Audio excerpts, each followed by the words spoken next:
Welcome to the series Window of Opportunity, specially developed for services SETA. I'm your host, Dr. Riyad Musa. Now, to BEE or not to BEE? That is the question. Now, what is BEE and how does it affect the economy as a whole? So with us here today are two experts, Dr. Wynand Goosen and Moketsi Moshata, to help us tackle this amazing issue. Now, first, Moketsi, what is BEE and what are its origins? It's a concept that the government came up with to eradicate the past irregularities between the black racial group and the other racial counterparts. Now, what do you mean by black society? The black society, we're referring to black Indians, black Africans, black coloureds. No, but I'm quite light-skinned. I'm also part of that. I can't help it. I don't know if there's any white people in my sort of past, you know, things have happened. It's too white for black economic empowerment. I can go suntan a little bit. Now, but anybody who's non-white, basically. For sure. I heard there's this new thing called broad-based black economic empowerment. Correct. And that's different from black economic empowerment. Correct. Now, what is the difference? How do you even say broad black, BBEE? What is that? Triple BEE. Well, Riyad, basically the biggest difference is that when we are looking at broad-based, it's as the word says, it's broad-based black economic empowerment. And if we start to look at what has happened in terms of the inequalities of the past, the whole legislation is geared towards uplifting previously disadvantaged individuals to participate in the economy on a same scale as everybody else. It's really to level the playing field, so to speak. Broad-based black economic empowerment specifically deals with a broader base of implementing BEE. In the past, black economic empowerment was very much driven on things such as an equity participation in a business, whereas broad-based black economic empowerment also looks at quite a number of other factors, such as, for example, what are we really doing for the millions of people on the ground floor of this economy that don't really get to the first ladder of development and economic participation, so to speak. Now, what's actually wrong with just the equity option? What are its shortfalls? Well, the shortfalls of the equity option is that it doesn't really bring true empowerment to the people. It doesn't help to simply allow people to have an equity participation if they don't really have the skills to maintain that participation. Okay. And how or what are the other options they can use? Well, skills development, for example, is one of the options, which is very important. Companies in future will also be rated in terms of what do they really do for the skills development and the overall growth and development of their staff. Now, Dr. Goosen, we've got this BEE Act. Now, what are the objectives of this Act? The objectives of the Black Economic Empowerment Act is really to ensure that there is an equal participation between what is, according to the Act, considered black people and their white counterparts. Specifically, the Act addresses a couple of issues, such as skills development, equity participation in businesses, and the likes. The real objective here is to make sure that there is a skills transfer that takes place into the, can I say, hearts and minds of previously disadvantaged individuals. Now, Moketsi, we spoke about objectives of the BEE Act. Now, what are the strategies that people plan to use to implement these objectives? Basically, I'm going to talk to you about three principles involved. Yeah. One being an inclusive process. BEE is an inclusive process, which means one and all enterprise participation in the South African economy. And the second one being BEE as growth and strategy.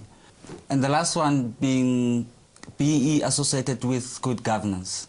And by that we mean it's not something that was taken from nowhere, but there's at least principles that will guide them as to what is exactly is needed or what is expected from them, from the government or the participation where BEE is concerned. Now, Wynand, what are the specific elements of BEE and what do businesses need to consider in terms of the Act? Riyad, I'd like to break it up between, let's call it loosely, the big business and the small business, because the implementation is not really quite the same. I think for the small business, the emphasis is more on staff and human resource development. And for the bigger business, it starts to lean more towards the equity participation in the overall structure.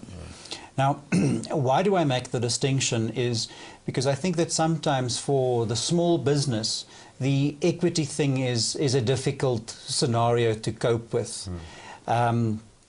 Whereas the empowerment of the staff and the development and growth of the organization is perhaps a higher priority. What I'm really getting at is I think that it is very difficult for people to start grasping an equity participation with staff that aren't really fully empowered and skilled towards participation.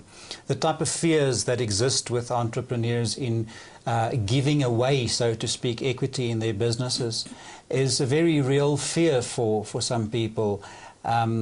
They have to deal, for example, with a situation where they would say to you, but what if I give away equity in my company and this person doesn't really work out, can't really do the job, decides to leave? What do I then do with my business? Whereas in a bigger business, in perhaps a listed company, with listed shares, with stock options, etc., it becomes a lot more flexible to try and implement stuff like that. When you're looking at human resource development, true empowerment, in my humble opinion, has to do with enabling people to be able to perform on certain levels.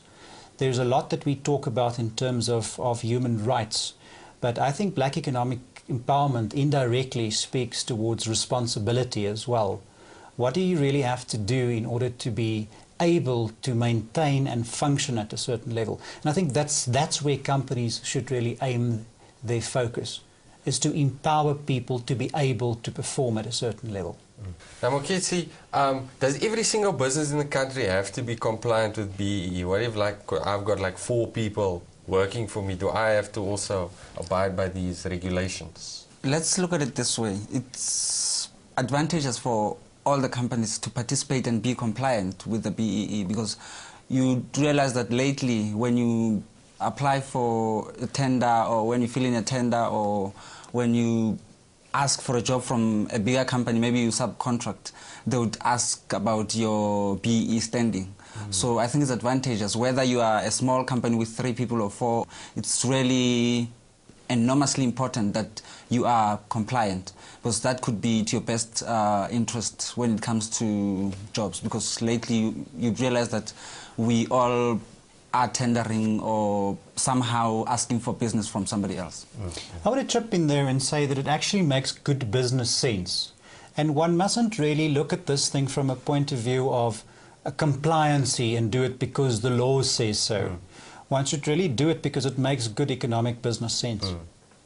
How does it make good economic business sense? It makes good economic business sense because the more people that participate in the economy, the more people actually have a rand to spend. The more people that have the ability to spend, the more economic stimulus takes place, which means that the production sector is stimulated. And if the production sector is stimulated, it means that the employment sector is stimulated. So there's really a type of a circle of economic development that gets kick-started, and as this thing moves, it snowballs and it gets bigger and bigger all the time. More people have money, so more people exactly. can and buy more things from Indians. Correct. Yeah.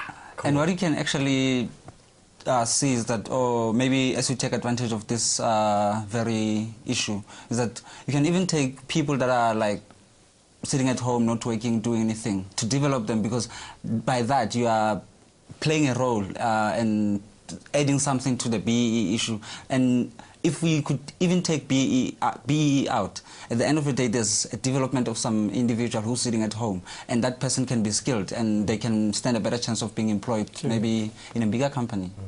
So development options. Yeah.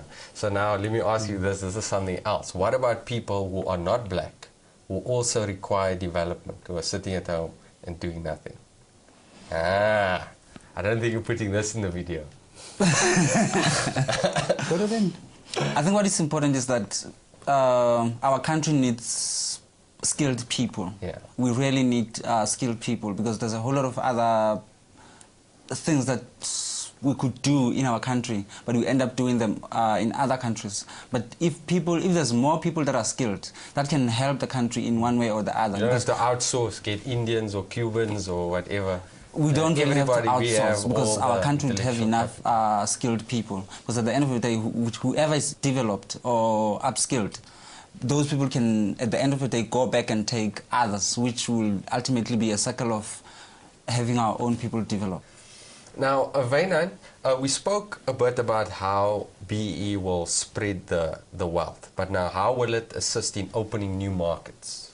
Riyad, I think for starters, what I would like to do at this juncture is maybe perhaps to point the member companies in the direction of the DTI website. I think that there are lots of opportunities that will be picked up from time to time with regards to black economic empowerment. More specifically as to how black economic empowerment opens new markets. If you have more people participating in an economy, it means that you have more consumers. If you have more consumers, it means you have more economic stimulus, which means you have more jobs, which means that you have more markets indirectly at the end of the day. So it's really a question of starting a chain reaction to create additional markets. Also remember that if we have more skilled people, we will be able to manufacture on a more and more skilled basis. And with the rand-dollar exchange rate being what it is, that can only be good for our exports. And hence, alternative and international markets may also become available in time to come. How quickly can we actually do this, though? Riyad, I don't believe that this is something which is going to be fixed overnight. Yeah, not at all. I know that there is a lot of pressure, but I think it would be extremely irresponsible to try and put a time limit and to push this into a type of a 12 months sort of a cycle. It isn't an overnight thing. One doesn't really take the imbalances of the past and fix them within a couple of short years. It's probably going to take a full generation of South Africans to bring this to its full execution. Now, what can people actually do, however, to expedite this whole thing? What can they do actively? I think that each and every one of us have the responsibility to make sure that we start developing and cultivating a mindset of understanding that the development of my fellow human being is in my best interest. And that isn't a nice sort of like a pop psychology type of a statement. It's a hard economic fact. Create consumers, create taxpayers. Now, we've thrown this word empowerment around quite a bit. Now, what does empowerment actually mean?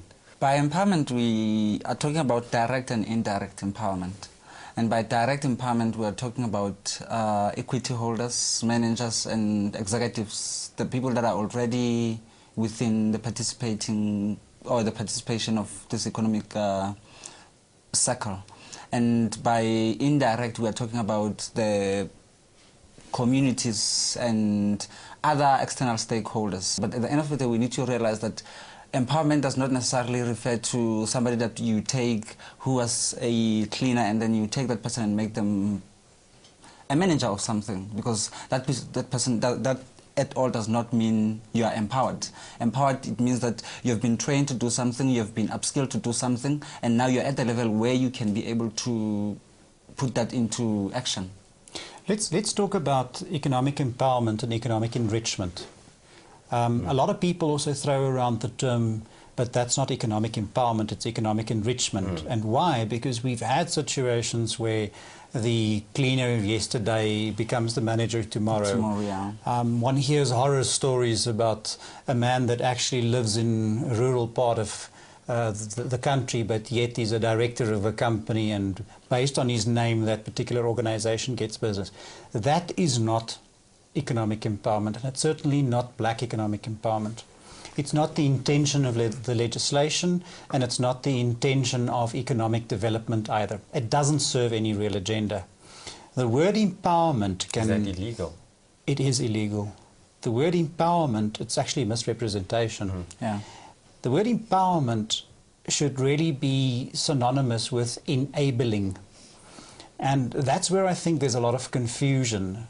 To a lot of people, the word empowerment means give me a house, give me a this, give me a that. It's not a give me situation. Actually, it is give me a skill. And if you can give the person the skill with which to obtain, then it becomes empowerment. Riyad, remember the old story about give a man a fish and he's got food for a day. That's enrichment. Give him the ability to fish and he's got food for a lifetime. That's empowerment.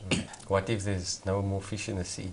What if there's no more fish? Because we'll teach them to hunt. Because BEE, at the end of the day, or empowerment for that matter, it's not about somebody who wins millions from lottery. Yeah. It's about somebody who, even if those millions can be taken away from them, they can still be able to make more millions after that, because they were enabled and they know how to go out there and get back the millions that they lost. Yeah.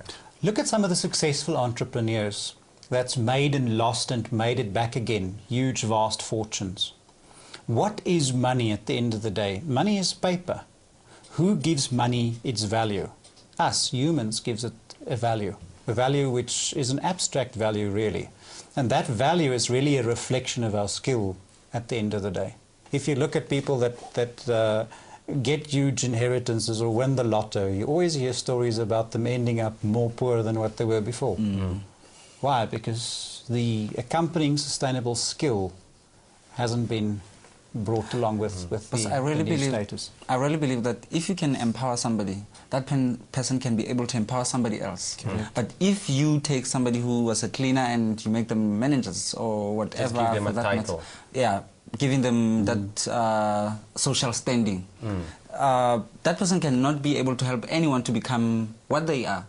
And at the end of the day, we're going back to the point where we took this now manager and making he's going to go back and become a cleaner, and that's not what we want. What we want is that steps. Let's follow the right procedures and protocols, and no fronting. No fronting. No fronting. Like what's fronting? Fronting is when I complete a tender and I know that actually only I can do that job, but I put your name and Muketsi's name on it and say, no, look, these are my brothers from the other mother. Give me the tender, the three of us will do it. And then when we get it, the two of you... photograph and all, the two of you stay at home and I've got to do all the work. That's not the intention. Now, Wynand, B is not specifically about individual upliftment. It's also about upliftment of communities. Could you explain that a little bit? Riyad, yes. Corporate social investment, CSI. Take note, what is the phrase? Corporate social investment, not charity. Why do we say corporate social investment? Because an investment really sort of prompts us towards that there would be some sort of return on this investment. And yes, very much the case. When we're talking about corporate social investment, we are talking about situations where companies can engage in bursary schemes, or from time to time there are even certain projects where whole communities are being developed and uplifted and upskilled.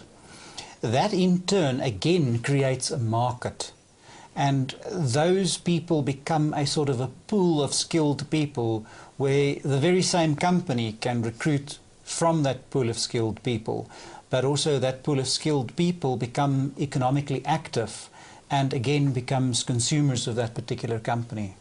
So there's really a type of a long-term approach to the whole scenario, if I can call it that. What if you skill the people and then they go, we got skills, let's go overseas? Look, that definitely does happen. And I don't think that one must have try and ignore and pretend that isn't the case. I think that we have a real serious problem of a brain drain in this country across the board, from all South Africans, black, white, Indians, etc. I know of so many people, if you go to functions and you say to them, where are your kids? And the conversation is from Australia to England to America. I don't think that we should allow ourselves to be detracted and use that as a reason not to continue. Look, if it means we educate the world, then that's what we've got to do. But we have got to keep on focusing on developing the skills base of this country. Because if we keep on doing that, we will get to a type of a tipping point and a critical mass where people will start to realize, you know what, this is a great place to be. because it's about a mentality that we are cultivating. And if we can continuously become the leader in human development and being the skills base and the skills factory of the world, then we've won. Because then what are we doing? We're creating skills and we're exporting it. So we are creating new markets. And if that's the price that we have to pay, then that's the price we pay, I suggest. Now, Moketsi, can you give me a couple of practical examples of how communities have actually been uplifted? I know of one of the big companies where they'll take a group of young people from high schools or within the community, and they train them on a particular skill. And after that, they give the people the certificates, and at times they go to the extent where they employ those young people, and then they bring another group after that. Eventually, some of the young people had to go to outskirts or neighboring towns or places where they could practicalize their skill. Now, Moketsi, assume I'm a businessman. What are the practical things that I can do to implement this? Where do I start? Implementing the BEE would be first to understand what BEE is about. It's not taking away your company from you, or maybe taking what you believe is rightfully yours. That's not what it is, but first understand what it is. And by doing that, maybe this is where the scorecard comes in. Where do I get the scorecard? At Clicks? Or at Pick and Pay? Well, there's now agencies that participate in helping small and big organizations in terms of implementing the BEE and making sure that the organization understands they are standing where the scorecard is concerned. DTI website has that information as well. Okay, so I go on the DTI website, I got my, I think there's a search engine there, or something that can allow you to search to get Barring that. the websites, there are also a couple of very nice texts, and I don't want to really promote any specific works that's published on the matter, but look, at any reasonable bookshop you'll find quite a nice variety nowadays on black economic empowerment. True. That will include the scorecard as well. And what I would suggest people do is to actually get one or two of these texts and start looking at the scorecard, and start off by a type of a self-scoring exercise and say to yourself, but where am I at? And to start looking internally at certain objectives. For bigger companies, it can be part and parcel of their strategic planning initiative of how do we actually implement the broad-based economic empowerment scorecard. Also remember that your scorecard can really be used as a type of a performance measure. It's also a type of a management tool, if you will. So I think that one mustn't just look at this, as I said before, as a compliance issue. It's actually also a very good management tool. Now the scorecard, what's on the scorecard? The scorecard will have things on it such as how do you outsource to small enterprises? What are you doing in terms of skills development per se in your organization? What are your human resources practices? What is the level of participation of previously disadvantaged individual in your management structures? What is the level of participation in your equity structures? So it really is about looking at an overall investors in people type of strategy for your business and say, look, how do we really implement this business is about people before it becomes about money type of thinking? How big does a business have to be in order to do this? Because you said it's I don't think that there is really a limitation on a business being too small. In this day and age, there is such a huge global need for the development of people. And apparently 2007 is the first of many years where we will see real global economic growth. Riyad, you must remember that economic growth is a direct result of an increase in efficiency on an individual level, the smallest economic subject. And if the world economy is starting to grow, it means that at one level or another, people on the ground floor are starting to do things better. Well, because they're better skilled, because they're more motivated, but ultimately they produce more with less. And that's what it boils down to. So, Wynand, how does this scorecard actually work? What is it? Is it a pass-fail thing? How's the mark allocation? How does that work? There's not really a pass or fail, but if one looks at the allocation of the points, ultimately, if a company scores below 40%, it needs a bit of attention in terms of its economic empowerment. Its BEE strategy really needs to wake up a bit. Above 65%, we start to look at rather good and satisfactory, and below 65% is average. And what if I don't meet these targets? I mean, am I going to get punished? You're not going to get punished, so to speak. There are no real penalties other than your participation in the marketplace might not be as good as what you would like it to be.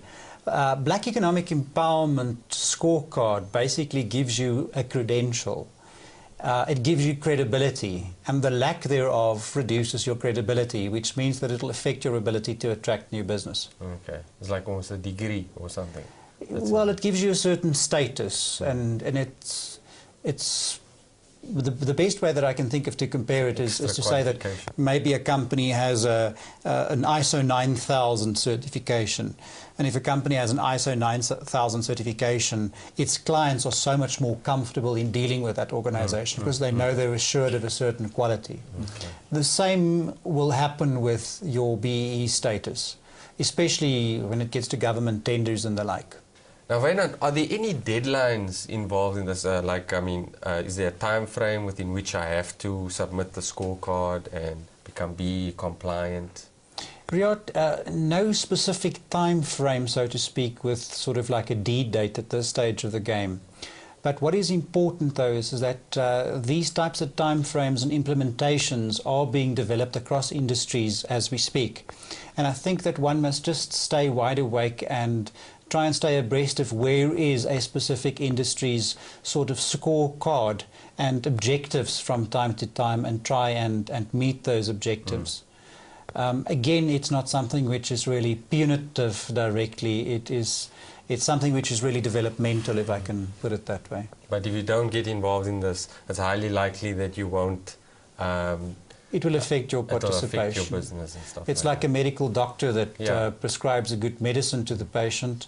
He doesn't tell the patient, I'm going to actually physically punish you if you don't take it, but if you don't take it, you know what the consequences are. Now, what's the relationship between BEE and your quality management systems, or QMS? Well, Riyad, your quality management system should really reflect a certain standard of operation for your business. And your Black Economic Empowerment is in fact part and parcel of that standard. So the way I see it evolving is that in time to come, your BEE status will be encapsulated and absorbed within your quality management system, specifically under your human resources policies and procedures, to make sure that the company, again, has a type of an investors in people sort of a approach. Okay.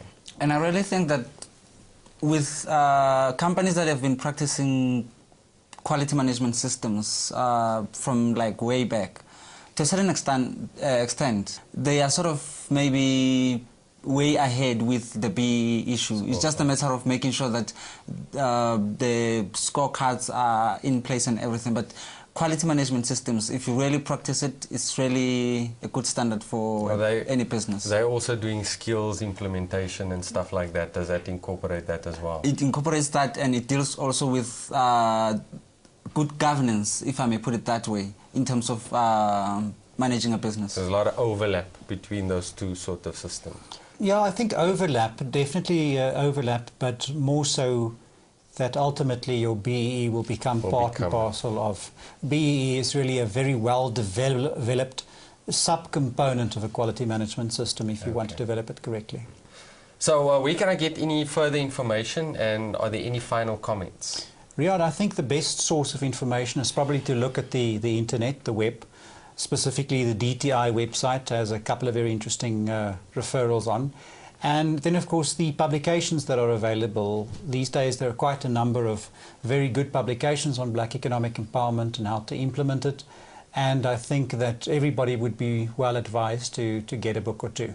And what people need to understand is that BEE is about empowering people, making sure that the economic standards are taken to a higher level, in making sure that everyone who has to benefit from this vehicle is doing so, and in a very nice way.